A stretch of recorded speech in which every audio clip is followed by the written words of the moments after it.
এই বেটা সাইডের এনে লাইনটা একটু লারা দিয়ে দে, এনে সাইডে সব লাইন বন্ধ হয়ে আছে, লারা দিয়া মেশিনটা একটু ঠিক করে দে। ও ভাই চঙ্গা গো উঠমু কেমনে? ভাবর না লস, তুই না বিলেট। ভাই কি করেন ভাই, আপনি আমার ইমোশনাল টাচ করেন ভাই। দাঁড়ান ভাই উঠতেছি।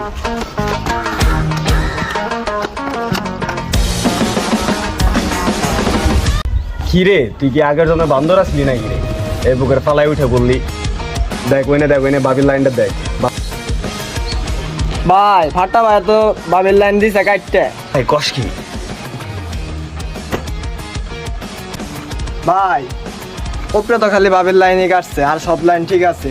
কালকে রাত্রেবেলা দেখলাম ফাটায় বাবির বাইর তো বাড়াইতেছে। কি রে বিলেট কষ কি? ওই ফাটায় ভাবির বাসায় গেছে? হ ভাই কাহিনী তো আছে ইটিস পিটিস। হায় হায় কষ কি? তাহলে বিষয়টা তো কাকার জানান দরকার। চলা আগে জানাই।